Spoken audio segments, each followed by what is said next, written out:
Welcome to a special episode of the DualLens, a series under the Monday Morning Learning podcast. And today we're looking at bridging generations and building leaders.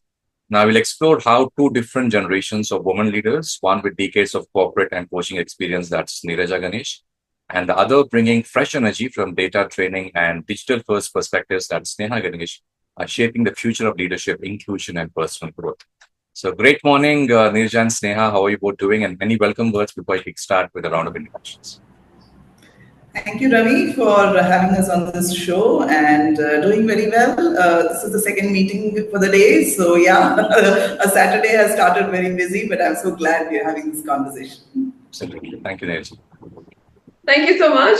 It's actually a pleasure to be on this podcast. And like you said, I think we're getting used to doing this as the mother-daughter duo now. So it's becoming less weird with every podcast, is all I can say. I'm looking forward to this conversation. Absolutely, Sneha. Thank you so much. So let's start off with your introduction, Neeraja. Some leaders inspire with their words and others with their actions. And Neeraja Ganesh actually does both. A TEDx speaker, twice named amongst the top 100 thought leaders by Thinkers 360 and winner of the Global Corporate Mentoring Excellence Award, HR Success Top 2024. Neeraja has built a remarkable career devoted to sparking mindset shifts in women students and leaders. Now, after 25 successful years in the IT industry, managing large teams and projects, she transitioned into the world of leadership facilitation, coaching, and gender diversity advocacy. Today, she is a sought-after keynote speaker at global forums, including Lean In, IEEE, PMI, TIE, NASCOM, CI, Grace Hopper Celebration, and Women Tech Network. Now, her signature programs, Networking for Results and How to Tell Your Story, have transformed how professionals build meaningful connections and present themselves with confidence.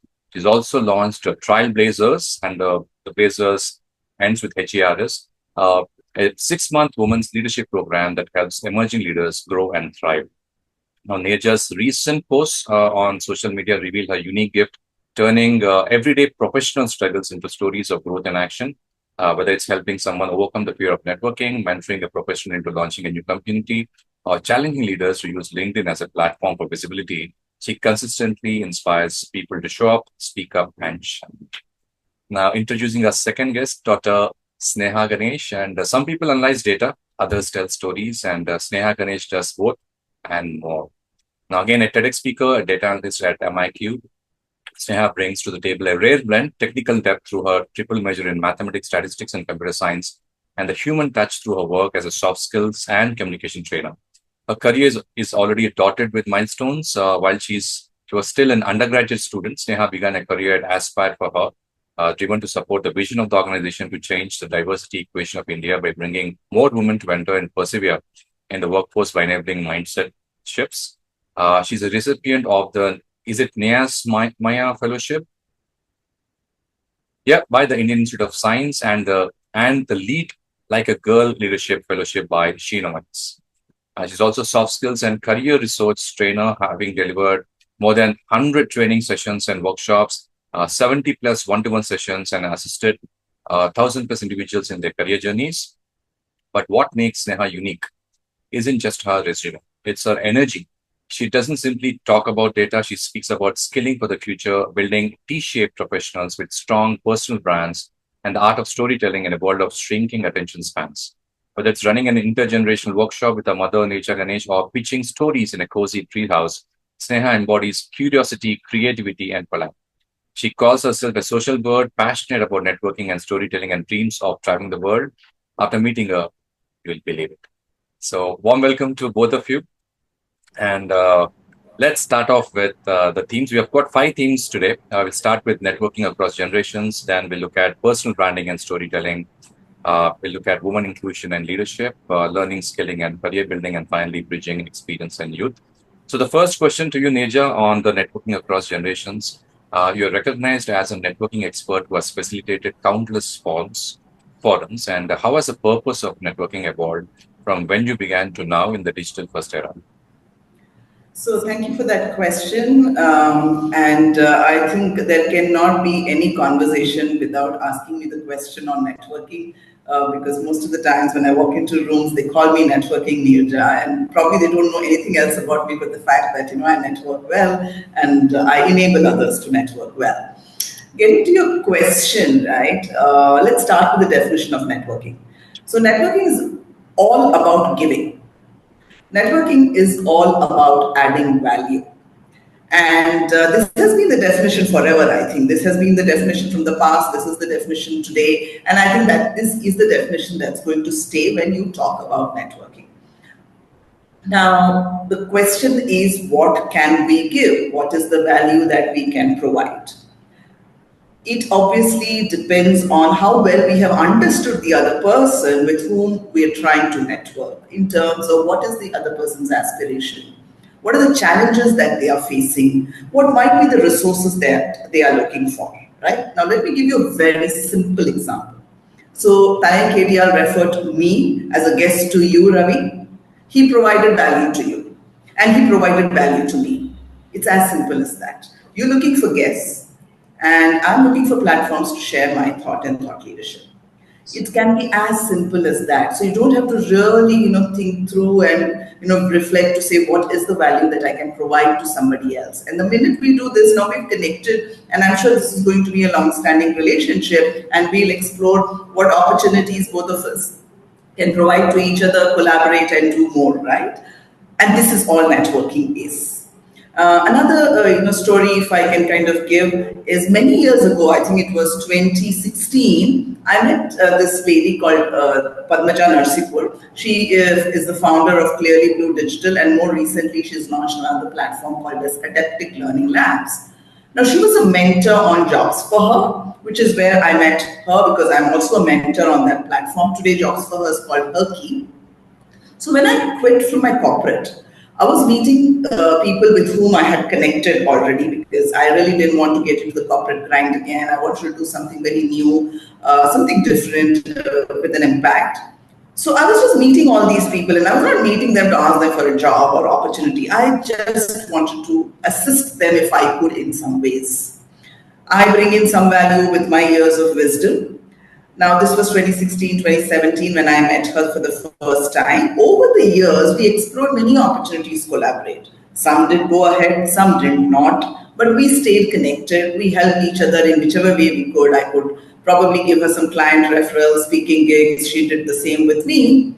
But this year, 2025, is when we've really expanded our collaboration and we've launched a couple of cohorts of personal branding workshops. People who attended that further sought me out for one-on-one mentoring. Many other interventions have come by. Right. So what I'm trying to say is we started this in 2016. We started it, just as a conversation on a platform, but always thinking about what is the value that each of us can provide to each other. Now, whether it fructifies into financial gain or not, and there are so many other, not tangible benefits that we get out of this. And it could take time. This one may have taken, the financial benefit of it may have happened 7, 8 years later. But the relationship that we have nurtured over the years has really blossomed into something fabulous, right? And that is networking. So I don't think this has changed over a period of time, and I don't see it changing. However, with the digital era, I think it's just made it a lot more easier and a lot more expansive. You don't have to necessarily end up at an event to find someone who you don't know and start to build a new relationship. I can sit at home and network today. And again, a story here is, I was going through LinkedIn one of the days and I saw there is this lady who had put out a post that she was speaking at a particular event. That event sounded very fantastic. I mean, in terms of the platform that was hosting the event sounded very fantastic. And I thought I would like to know a little more about that event. So I just connected with her on LinkedIn. She put me across to someone. And this was just a LinkedIn connect. But I think she looked at my profile. Something must have, kind of impacted, inspired her. She said, "Would you like to come on my podcast?" Which I did. And then we've stayed connected, and more opportunities have emerged from there. So I've never met her in person. And that's what the digital part of it. Today, you can sit at home and network. You don't necessarily have to go all out to an external event and a meetup. Of course, do that, but it is extremely simple. Be at home, use all the digital platforms available to you, start connecting with people with the only thing in mind: what is the value that I can extend to the other person? Certainly, a lot of insights over there. I think our audience are going to love those. You made it very, very simple in terms of how to network sitting at home. So Sneha, as someone who coaches LinkedIn personal branding for a lot of senior professionals, young professionals, how do you see authentic networking differing from transactional connections as such? Thank you. So I think I will lead off from where my mom was just finishing, which is, I think, one thing I have also seen. So let's put this out there that networking does not have age, time, gender, career background, experience. None of it matters. And there is no mandate that if you're networking with somebody to build some kind of connection, some kind of a relationship, you have to do it with somebody who does the same thing as you, or who is from a similar background, or who in some way is going to have some relationship with you in some format, professional, personal. There is no such mandate. The more rare and random it feels, the better is what I would say, because very natural human tendency is you're bound to talk to people that are easier to talk to for you. Yeah. So the best networks are those where you're pushing yourself out of your comfort zone to speak to somebody who you may not speak to otherwise. Because what's the point? I probably would anyway speak to like a person who's a data analyst, because that's what I do for a day job. But I might never speak to a fashion designer. So that's when I need to expand my network. So I think this is the first thing I feel about authentic leadership, authentic networking, which is, in general, let go of the idea that you have to have X knowledge of a subject before you can talk to a person and build a network with them. The whole point of building a network is for both of you to learn. So, and all of us are always coming in with something. And none of us is just sitting here with nothing inside our brains. We've lived, I've lived 23 years on this planet, and people have lived years and years on this planet. There is always something that we can talk about. And if nothing else, you can talk about the food you ate for breakfast. There's always something to talk. So don't hold yourself back from interactions out of any kind of fear or inhibition of a lack of topic or a lack of knowledge of the subject.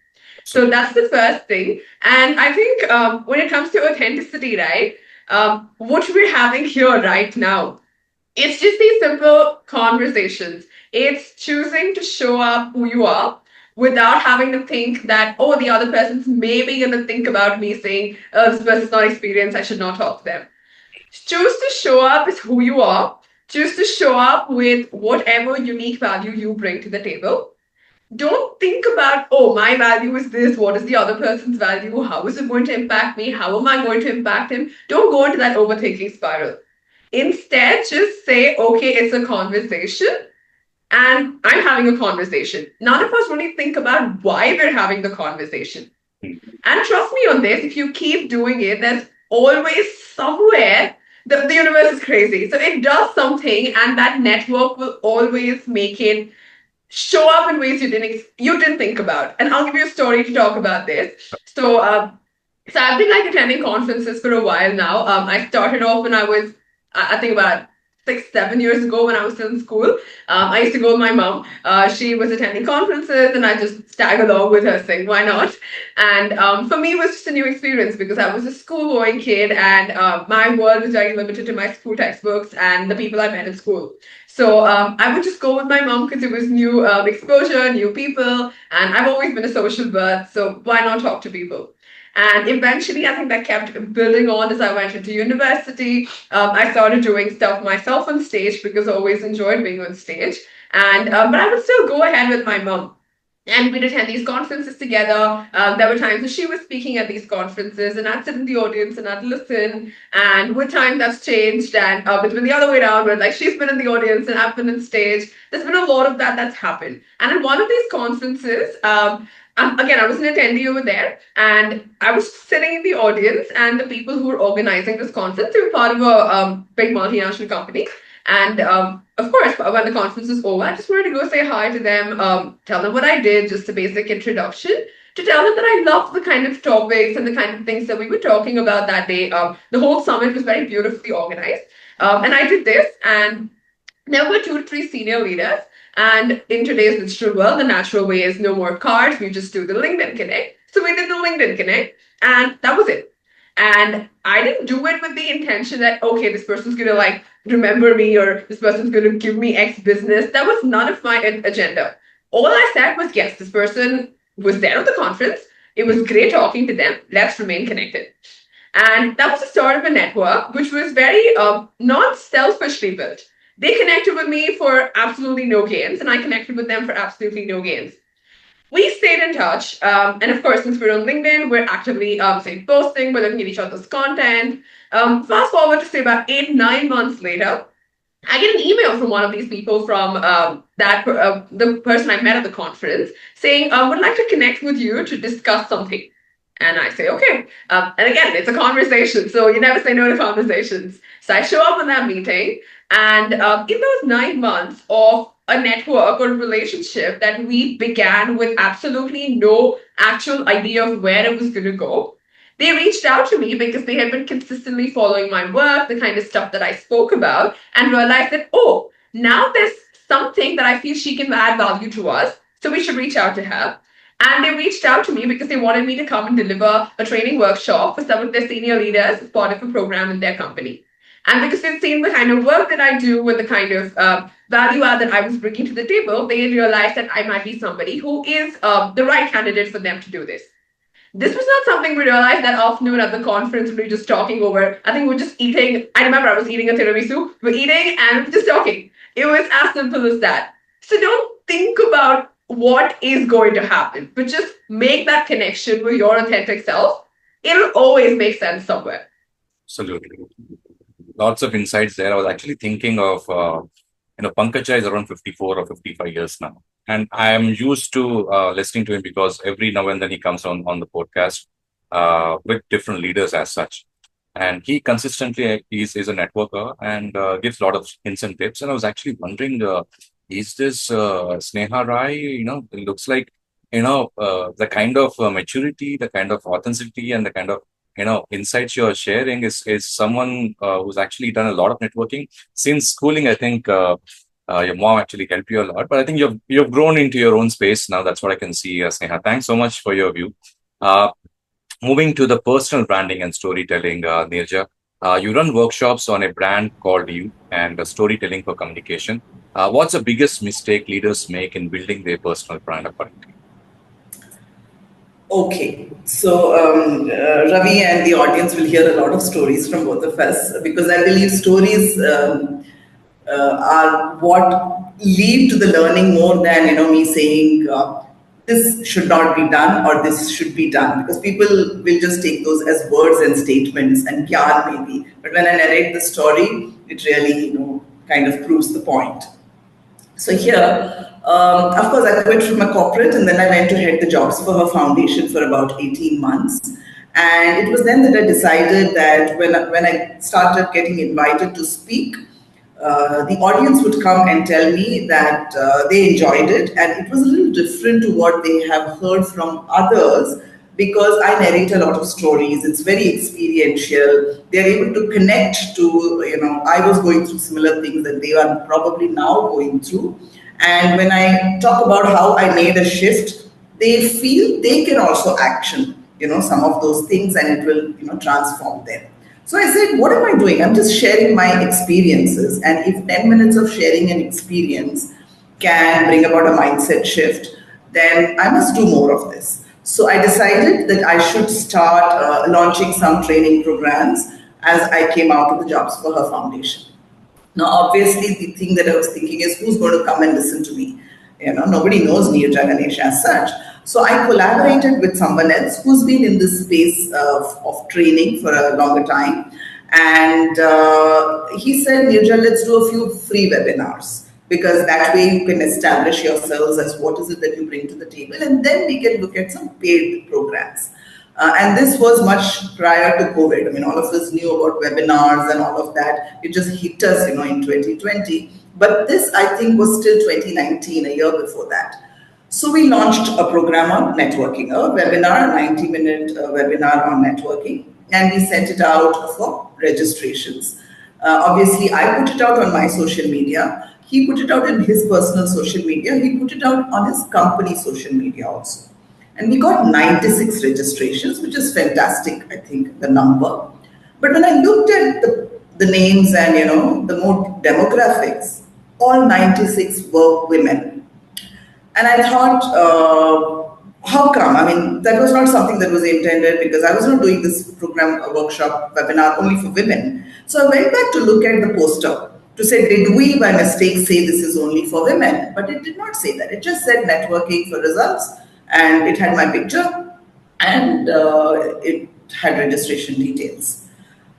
And the fact is that it was put out on his social media and his company social media and maybe other platforms, where he does mixed group programs, right? So he doesn't do programs only for women. Yeah. Then why only women registered?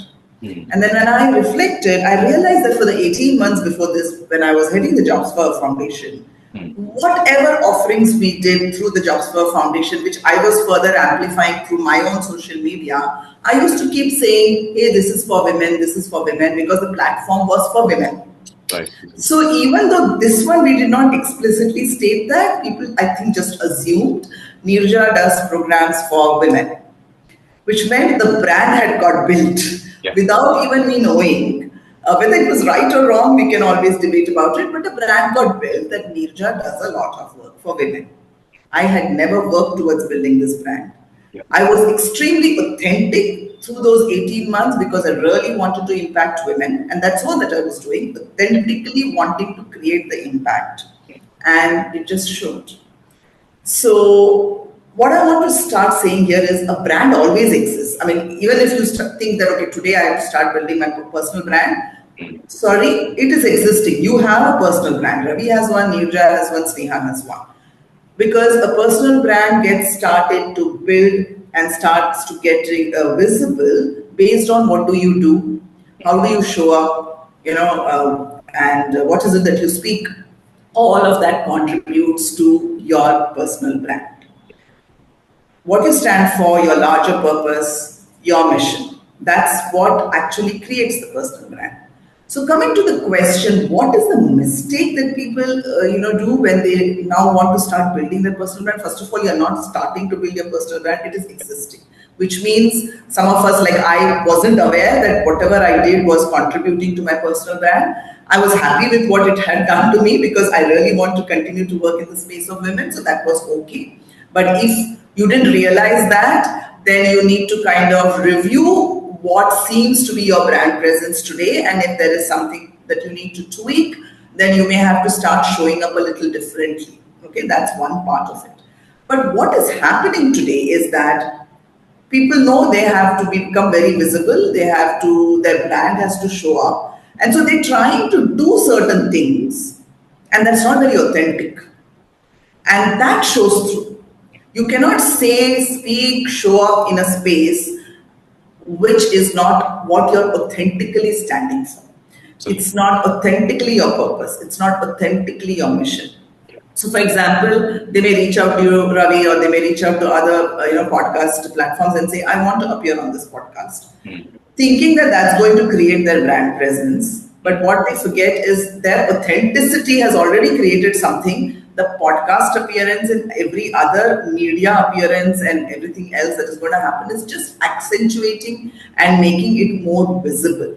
And that is the mistake. So first go authentically. Just reflect on what is it that you want to stand for. And if that is something that you've not really thought through deeply, it's okay. But start reviewing that today and then start doing something towards that, and then start building the showcase of this personal branding.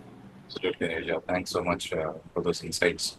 So, Sneha, again, you teach storytelling for branding to corporate professionals, senior leaders, and also to early career professionals. How can a professional younger role craft a brand that is both aspirational and authentic according? Okay. So I think again, I'll lead on from where my mom ended, which is your brand always exists, and always think of your brand as a very living, breathing creature. It exists with you and it'll keep growing with you. Your brand is what you make of it, but a lot of times it's also what you not realize you're making of it. And it's always going to be around you. It's like that shadow of yours. It's not going to let you go. And it's always going to be a very accurate representation of whatever you're putting out there. Yeah. And anytime you're going somewhere, anytime you're saying something, anytime you're not saying something, also, it's adding to the impression and the brand that exists of you. And especially in a world like today, which is so digital, where literally everything accounts for a footprint somewhere, it is absolutely imperative for us to be very cautious of what we're doing, what we're saying, the way we're doing it, because all of it somehow is accumulating to that brand. So I think irrespective of who I'm training, could be a senior leader, could be somebody in college, could be somebody my own age, could be anybody. The first thing that we have to remember when it comes to building a brand is your brand cannot just get built and left. It is a consistent effort that has to keep happening forever. If you don't put in the effort, the brand will put in the effort for itself and it will get built in some direction. So it's on you to figure out how you want to get that brand built. So authenticity when it comes to brand building, honestly, I feel is the easiest thing because your brand is nothing but you. And the easiest way to start building your brand is to start putting yourself out there in all your honesty, in all your craziness, in all your simplicity, because that's what the world wants to see. With ChatGPT and the amount of AI, it does not want to see more AI cloned versions of anybody. All it wants to see is who you are and what you're bringing to the table. So when you start building your brand, focus actively on recognizing what aspect of yourself you want to put out there. That is the first step towards building your brand. Once you know what you want people to perceive you as, you will automatically start working towards crafting the brand in that direction and molding it in a way that it gives people that particular impression. After that, it's just a very consistent and regular effort because once you've gotten that niche, gotten the fact that, yes, here's what I want Sneha to be recognized as or Ravi to be recognized as, after that, you just work on every individual interaction of yours, every conversation, every social media post, all of it, how can it in some way move towards that direction and build that overall persona for me? So start small, recognize your niche, make sure that you're only showcasing your honest, simplest self out there. And remember that your brand is a living, breathing creature. Don't let it just sit there and just sit like a stone and say, okay, fine, it will make itself into something. It is your job to nurture it like a baby because you don't nurture it, it will go haywire. It will do whatever it wants. So be nice, be a nice parent, nurture it well, give it what it needs, it'll grow very beautifully. Absolutely, Sneha. Thank you. So one more question there, not in the list anyway, but I want to ask both of you. How do you manage your energies over a period of time? Because I've seen a lot of people starting out with branding, a lot of posts over there, maybe coming up with some video content. Over a period of 6 months, 8 months, they're there, like a sine curve, they're on the top, and they drizzle down, go off stream. How do you manage your energy throughout from a brand standpoint? Okay. So I can. Do you want to take it or me to go? I'll say something and then Sneha, you can probably add to it. I do not see social media is just one part of it, right? I mean, that's used to further amplify, but that is not the only thing, or that is not the starting point of building a brand. There's a lot of other things because both of us said authentically, what is it that you want to create an impact? If I want to create an impact on women, then I need to show up and do many things like speaking, like training, by mentoring. So I'm doing all of that. Social media is just also kind of saying I'm doing it and I'm available to do it more. And that's kind of taking it a notch higher. So And people may beat me up for this, but I'll be very honest, I don't follow any social media algorithms. And that's where the problem comes. The minute you want to, get X number of likes, engagement has to be higher. I want, and hence I go by the algorithm. Mondays are good, Thursdays are not good. 4 p.m. is great, and midnight is not good. And 2 posts, and it has to be of this kind. Of course, consistency is required, but I will do this. When you suddenly is lost, right? That is the thing. I am consistent, but I don't have a scheduled calendar. I actually put out a post today morning at 6 a.m. when I think the whole world probably is sleeping because it's a weekend. But it doesn't matter. I felt like saying something, I went and said it. Now, I may not necessarily say anything for the next 3-4 days, and it's perfectly fine. And people are continuously going to see me, my content, which is very genuine, authentic, and stories connect. And I write a bit of story in every post, which leads to eventually some learning. It's not just promotional, but there is definitely a learning from the story that I'm putting out. So that's what keeps our energies fine. Right. Yeah, and I'll just add one thing to it, which is your personal brand is nothing but a reflection of your own true voice. So as long as you're speaking your own voice, you don't necessarily have to think about it and say, okay, I need energy to sit and say, okay, this kind of content has to be put together. Here's how it should be. Here's how people should perceive me. Here's what I want people to think after the content goes out, what I want them to think before the content goes out. When you're not thinking about all of this, but just sticking to the fact that my brand is just a reflection of who I am and my voice, it becomes easier to do it because all you're doing is having conversations the way you would every day. And we're all social beings, and it's almost natural for us to always want to have these conversations and interactions. So I think the way to keep the energy going is to not to think about building your personal brand as an effort. Think about your personal brand as something that's going to grow with you every day. And it's just something that the way you're going to wake up and show up at work every morning, the same way your brand's also going to wake up and show up with you. And it's always going to be there with you. So when you look at it that way and don't look at it as an extra thing, like you will wake up and brush and have breakfast. Same way, this brand will also always be there. So don't give it that connotation of it being something I'm going to put extra effort into building. I completely agree that when you start building the brand, it is important for you to give it the right direction. But after that, keep doing it as something you would do every day and start doing it as something you enjoy doing. Don't make it a chore. Make it something that you want to show up and do because it's a reflection of who you are. And if you're somebody who would like to showcase that particular energy to the world, the brand will automatically showcase that energy and you'll start getting it back too. So it's not that hard. Perfect, Sneha. Very nicely said. Thank you.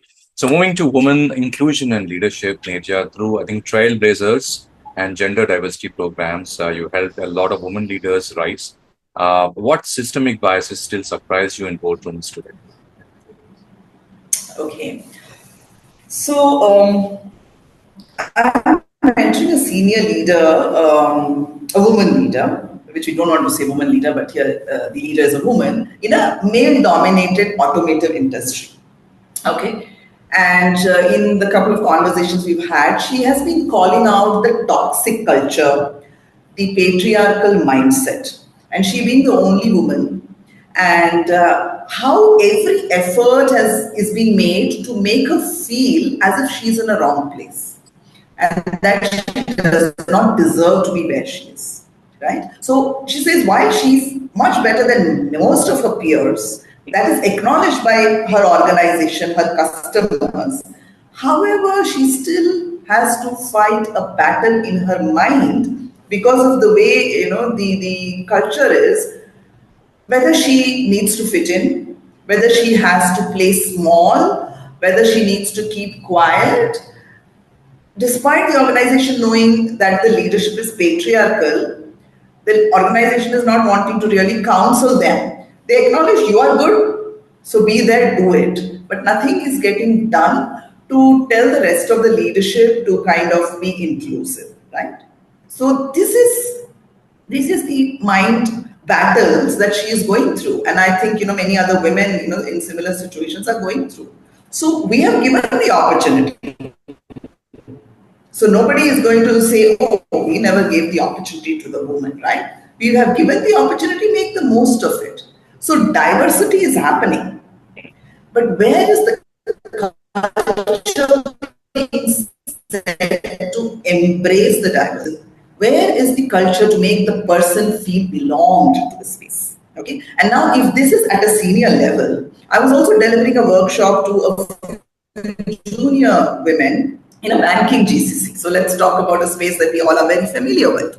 And the topic that I was speaking about was negotiation. And when I speak about negotiation, I talk about negotiating at home and also negotiating at work. Both are important, right? And from the stories, it kind of sounded to me, and look at it, we are in 2025, and I started my corporate career in 1992, yeah, so I'm archived. But things doesn't seem to have changed, and I feel there's some regression probably that has happened.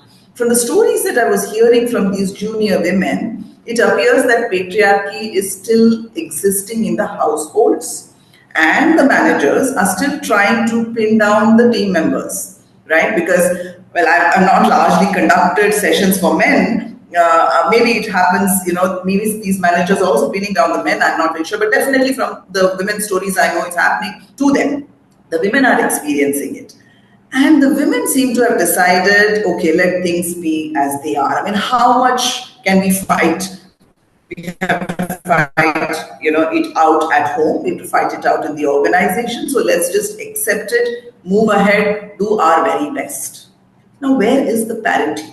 So the woman has the burden of domestic work, caregiving, and all of that. And I know I'm generalizing, but research still states, the numbers are still stating that it's largely the women. The unspoken tasks to be executed, like have we stocked up the groceries? Has that birthday gift been bought? The administrative work being given to the woman at the office. Oh, we are going to an offsite, so let's, get the woman, to plan the menu. All of this is actually leading to what I call as time poverty, right? And if these are the men at home, then these are the same men in the office and the boardrooms continuing to be patriarchal at their workplace too. So I'm really surprised that in the last 30 years, things have been the same or regressed, because I remember during one of my promotion conversations way back, when I was still junior and they were discussing a promotion for me, I was told, because my manager was a highly supportive, but in that roundtable conversation where promotions were getting discussed, this was asked to him that, hey, she's married to a businesswoman, so I don't think we need to promote her because I think she doesn't need the additional money, right? So, and even as recently, as a few months ago, I was at a business conference on AI, and I was asked to become a part of the picture shoot that happens after the conference, and I was told that's because we need some color in the photograph.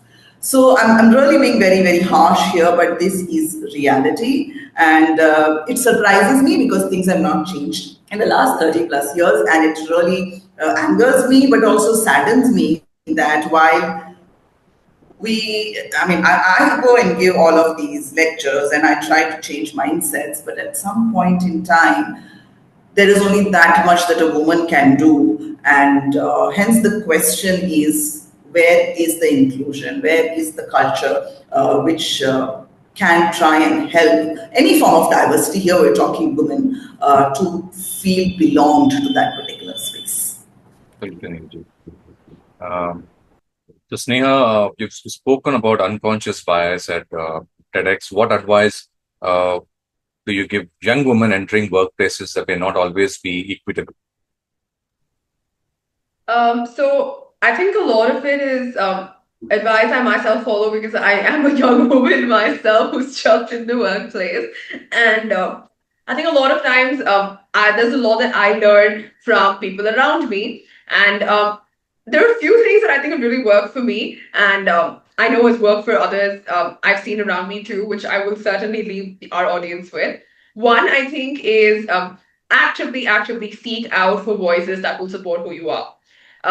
Make sure that you have a mentor and a sponsor who is there to speak for you when you're not in that room. And find people who will make sure that your back is always safe when you're not in that room. It is extremely important. It's as simple as a person recognizing your capacity, recognizing your skill set, and saying, yes, I know this person's good, and I will stand up for them in case somebody says they're not good because I have proof that they're good. So I think that's the first thing. Seek out mentors who you can look up to, because if you see somebody else doing it, it's a very easy, natural way to say, if she's done that, I can do it too. Yeah. So seek out those mentors, look for people who you know will support you, and actively look for sponsors. I think the second thing is a lot of times I feel like our mindset plays a very important part in determining how we approach the situation. So that was a lot of what I spoke about. We spoke about unconscious biases too. For a very long time, as individuals, we're all societally very, in a way, just shaped to think about certain things certain ways. And we're naturally going to think about the fact that, when a woman's coming into a more senior role, we've always heard and been told that she's probably going to face issues. She's going to have a glass ceiling. She's going to be pulled down. She is not going to get equal opportunities. We've heard all of this. Do not let all of this which you've heard become a bias in your own mind. Absolutely. Don't go into a situation assuming and preempting that things are going to go wrong. Yeah. It's all the more likely it's probably going to go wrong then. Yeah. Instead, let yourself experience a situation in all its honesty and wholeness. If you face any kind of an issue at that particular point, you can then seek out for a resource to help you. But never go in with the idea that, yes, there's a problem and I have to go fight the problem. There may not always be a problem. We're all moving into a world where we're trying to make the situation better. And I completely agree that it may not be equitable. There's a lot of things that are not equal. But there's a lot of effort being made to make it that way. So let's not let that get sidelined. So don't always let ourselves play the victim card. Don't always think about the fact that, okay, I'm going to have a problem. Go in there with the idea that you believe you are good at what you do. That's the only thing I always tell people. Trust your abilities. If you don't trust your abilities, why should somebody else do it for you? So start with that. And another thing, I think apart from those two, is just actively, loudly, ambitiously say yes to opportunities. Do not hold yourself back from doing something, because no one's going to come and serve it in a platter for you. It's excessively competitive out there. And the quicker you realize this, the better it is for all of us. From the time we're just entering our careers, it's always going to be competitive, because let's face it, everybody's awesome. So believe that you're awesome too and that you're doing some amazing stuff. But when you have an opportunity out there, do everything in your power to go grab it. Nothing be unkind and go and be rude to people and push them off. It's also very, very important for all of us to cultivate that sisterhood, to always elevate each other and to pull each other up, to give us the support that we need. But also, don't hold yourself back from opportunities. Go ahead, be as ambitious and as loud as you have to. Put your hand up for opportunities, because the more you start showing up, the more people realize that you are interested in showing up. And then more stuff starts working in the right direction for you. So mentorship, sponsorship, cultivate that sisterhood, have that support system for yourself. Don't allow yourself to hold your own self back just by assuming that there's going to be something that's going to go wrong. If it goes wrong, we'll deal with it when it goes wrong. Don't just keep thinking it's going to go wrong, because your brain's going to get sensitized into that.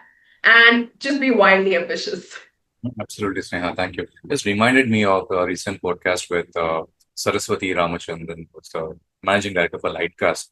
And Nidhi Pratapneni was the co-host, part of our panel. She was also actually asking very similar question. And I think Saraswati was sharing, just like Sneha, you shared, that an ecosystem of mentors and friends actually help her a lot outside office, right? Whenever she has any kind of an issue, one phone call to the relevant mentor is able to resolve her issue. So I think very rightly said, Sneha, that we need to really have that kind of mentor sponsors as such to back you up properly in rooms where they actually speak on your behalf and you're not around. So thank you so much, Sneha, for that. Moving on, theme 4, learning, skilling, and career building, nature. From mentoring to leadership development, you've seen careers across decades. What's one skill you believe will never go out of demand? Okay, I think the answer is in the question, right? So I think learning, unlearning, relearning.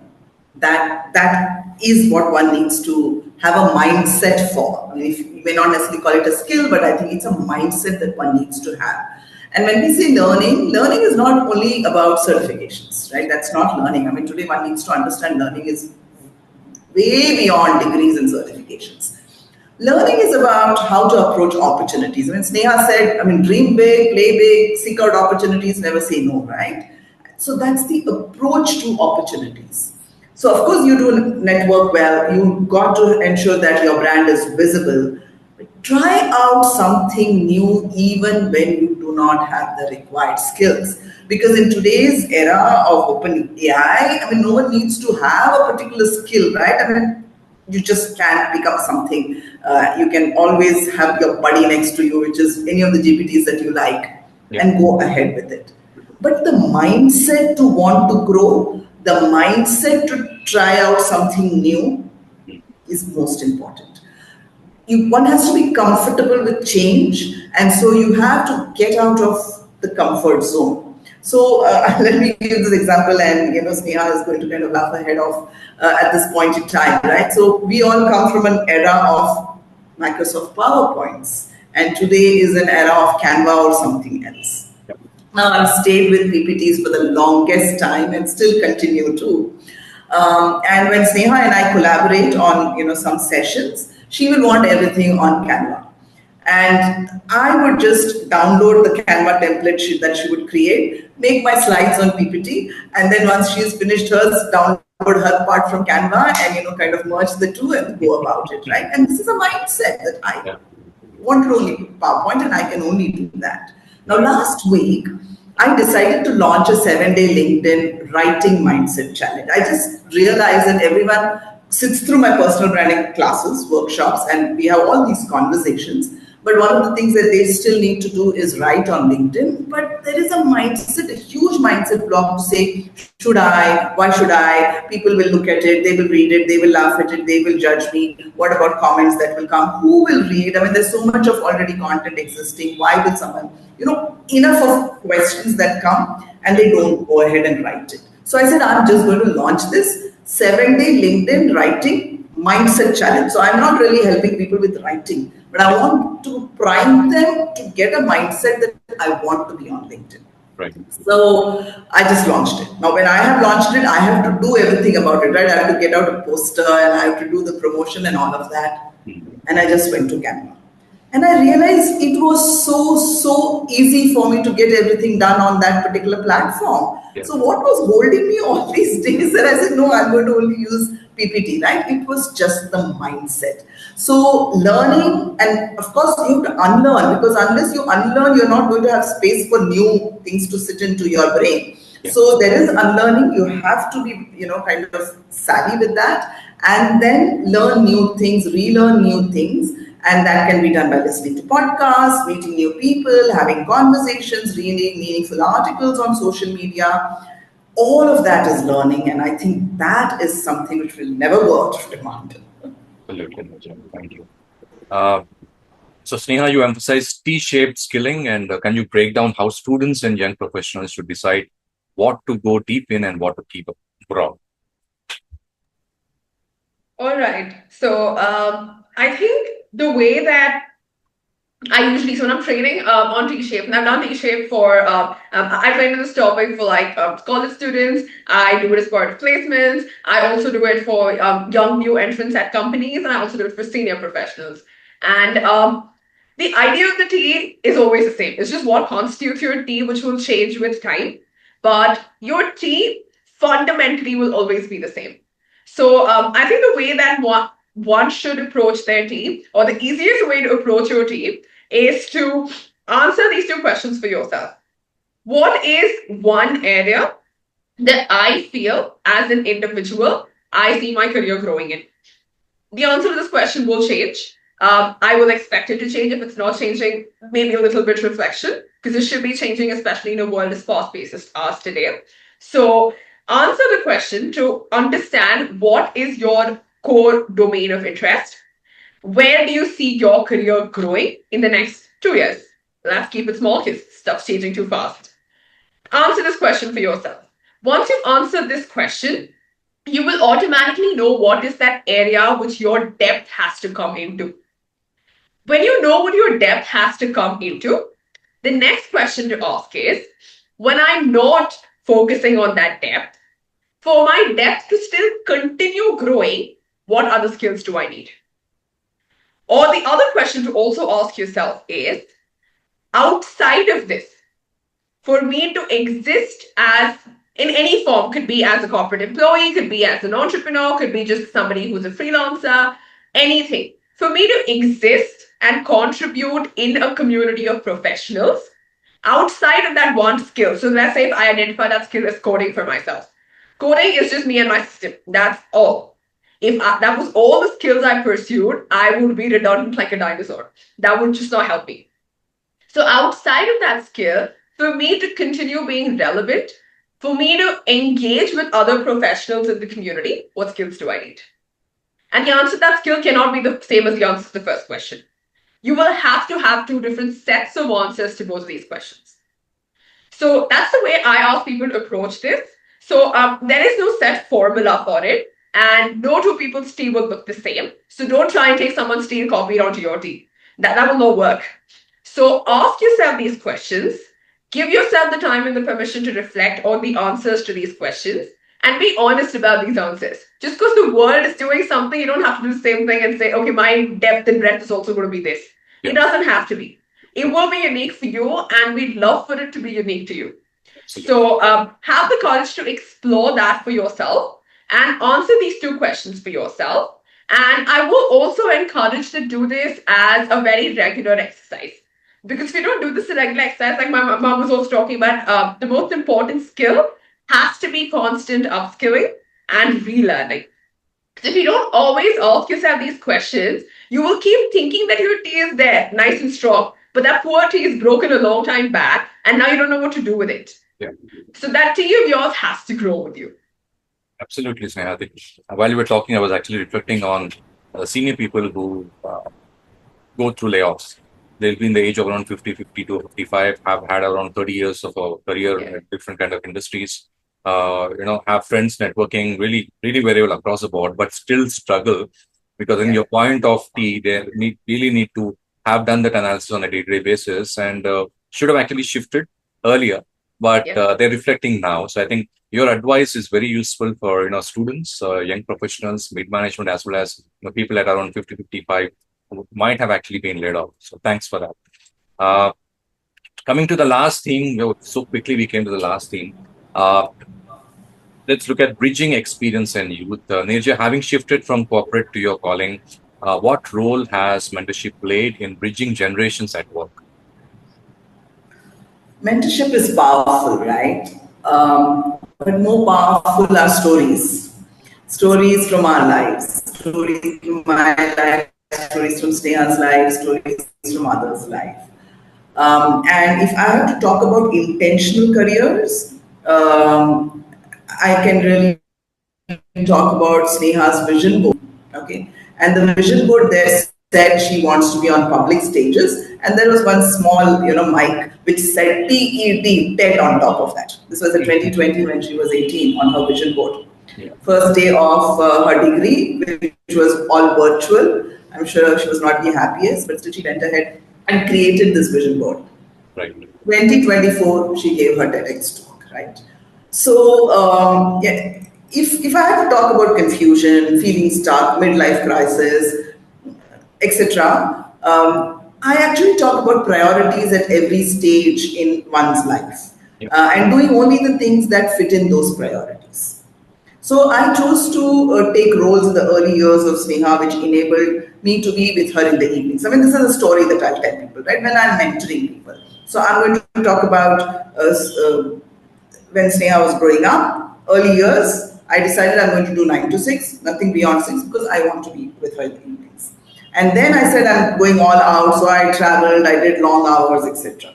And then there came a phase of teenage when I chose roles which were more definite, so that I could be around in case she wanted to have meaningful conversations with me. I hope she would want to, but how many times she came to me is always something that no one can guess. But I still chose roles which would allow me to be around her. And then there came a period where it didn't really matter what time of the day or night I was working or I was available, not available, because I became confident that Sneha would come and hassle me if she really wanted me. So it didn't matter if I was not there at that particular hour when she wanted to talk to me, right?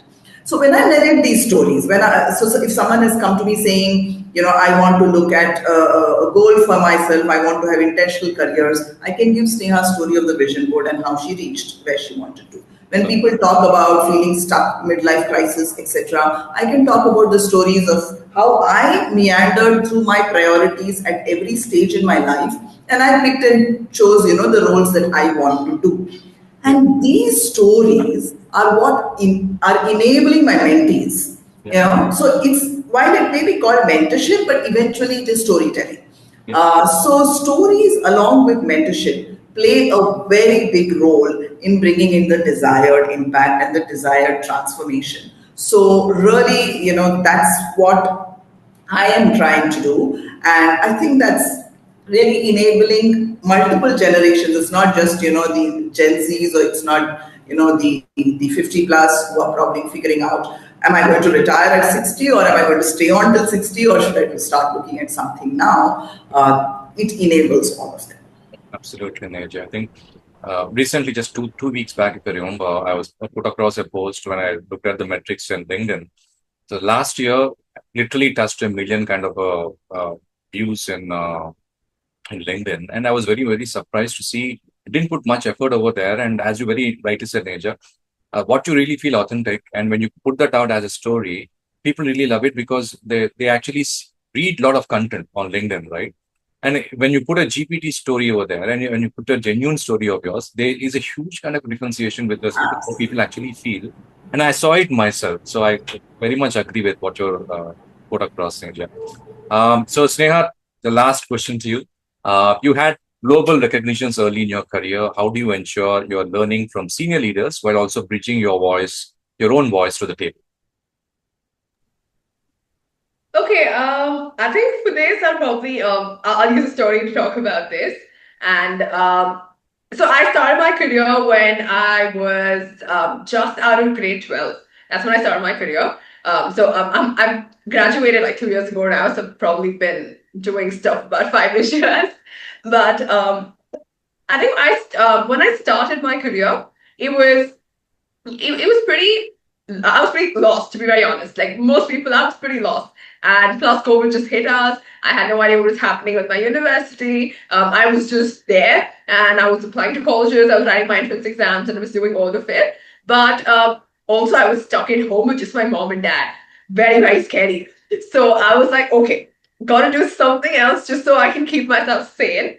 And that's when I had the opportunity to be a part of Aspire for Her. And Aspire for Her it was this newborn startup at the time. And they were looking for ambassadors who can help spread the word of what the organization does. Very simple job description, and it was an opportunity for me to connect with a bunch more of people who were about my age. I had the opportunity to do something new. And also, I was not going to lose my mind sitting at home. So I said, great, let's do this. And that's how I got into it. It started small. It was a startup that was begun by Madhura Dasgupta Sinha, who at the time was, she's a banker and she was moving out of her role and much, much more senior naturally. And there were other mentors on the platform, all of which are around the same experience levels as her. And then there were about 7 of us, all my age or like 2 or 3 years older, all of us first, second year university.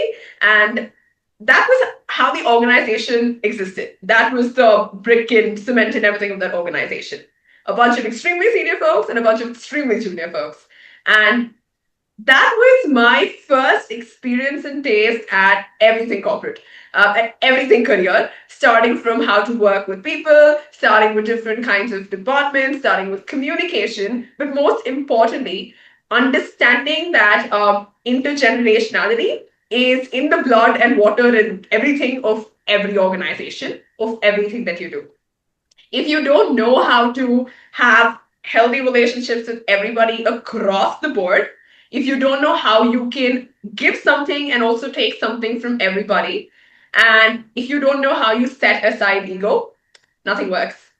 So, as simple as, that organization used to be run by a bunch of college kids. All of us were just about 17, 18, all of us. And we used to call the shots. We would go and tell our founder that, no, that social media post looks terrible. We will have to do something better. And she would listen to us because she knew that the organization was being built for people like us. And hence, it was our voice that mattered. So it was a huge learning for me to watch a leader that experienced, just so much more senior, having it in her to listen to us, to choose to take our opinion seriously. A bunch of college kids with no graduation degree. And she took us seriously. And it started there for me to understand that respect for an individual came from the skills and the value that they brought to a table. And that's something I've taken with me forever. And even today, so I know when I'm working in my organization now, I have interns assigned to me, or I have people that I work with who are much, much more senior, my manager, my senior manager. I've never looked at any of these interactions as a person of X age or X experience. I always look at it as a person with X skills. What am I going to be able to get from them? And what skills am I going to be able to share with them, which they'll be able to benefit from? Because we've all got our own unique stuff. Like I said in the beginning, we're all awesome. Trust it, believe it, you're all awesome. You need to keep that in mind. So always think about it. Don't let external factors such as age, experience, career, job role, do I have a fancy cabin? Don't let these things come in the way. Always think about it as you as an individual and the skills that you bring to the table and the respect that you think you want someone to give you. Always give it to the other. I think this makes a lot of these interactions in most professional settings very easy. So that's been my biggest learning. And of course, I'm still learning as I go, but I think this I will always take, which is never let another person assume that you are X just because of your age or your experience. And even if once I move to, say, a much senior level, this is something I will always remember, which is for me to not just say, okay, I'm senior and hence now people should listen to me. Because that was never done to me when I started my career. I was valued and respected for who I am, and I know how important that is. So that's something I will always give to my juniors as well now. Absolutely, Sneha. Thanks so much. It also reminds me, Pankaj always keeps saying that everyone is a learner. So that's the equalizer. Like, that's how he actually treats everyone as such. It's a lovely jugalbandi, Neeraja and Sneha. And as an audience, right? My only job is to basically question and then for the next 3-4 minutes listen, right? So I actually saw the impact of your mentoring on Sneha and the way she's actually rising up in terms of her views and the kind of articulation she actually has. It's wonderful. So I think a lot of mothers who are actually watching this particular episode will take a lot of inspiration from the way you're teaching now, but you have an outcome there. And they'll actually watch Sneha saying that this the kind of girl I can also nurture in case I follow Neeraja. So that's a branding I think unconsciously you actually build up. Thanks so much. In terms of what we have dealt with today, there was an objective to offer listeners actionable insights on leadership, networking, personal branding, and skilling, while also highlighting how experience and youth can complement each other in shaping workplaces that are inclusive, human, and future. That's been the objective. I think 100x in this particular episode. Thanks so much. We dealt with networking across generations. We looked at personal branding and storytelling. We also looked at women inclusion and leadership. A theme on learning, skilling, and career building before bridging experience and youth. That's the last theme. So thanks so much, both of you. I'm looking forward. Maybe I'll give around 3 months to 6 months time, not for you, but for myself to actually understand more and come back with a kind of a topic which will interest both of you so that you can accept to be my future guests in 6 months' time. Thanks so much. How was the experience? Any feedback from you? It was amazing. I think, Ravi, you got some very apt questions, apt in terms of what we enjoy, spreading message about. I think you've done your research well there, and apt for the audience out there, because that's the kind of questions we also keep getting asked, and we keep talking and using various platforms to put that out. So I think I've enjoyed the conversation, and as always, despite the fact that Sneha is my daughter and I look and speak to her every day, some of her responses do surprise me and inspire me. So I'm glad. It was a lovely experience, and like I said, so with every time this just gets less weird, it gets more interesting for us. And I feel like there's at least some amounts of good stuff that I've put into my mom. So like, I know that she's the kind of person who will prepare for everything. So at least she did not sit on my head and say, we were prepared for this podcast. So she's getting used to the idea of being a little more fluid and, me more impulsive. And I think that's good. But I think the biggest thing is just learn Canva. My life has become easy now. She will not send me PowerPoints. And her PowerPoints are not good. So that's why. That's a reverse in the public medium. That's the outcome of reverse mentoring, I guess, Sneha. So good job done over there. But yeah, it was a great conversation. Thank you so much for having us. And like you said, we look forward to staying connected and anything else we can do. Absolutely, Sneha. So Sneha and Neeraj, thanks so much for spending over an hour today. And as I said, I'm going to pull you back in 6 months' time. Definitely. We look forward to that. Thank you for the opportunity. Thank you so much. We look forward to the final podcast. Bye.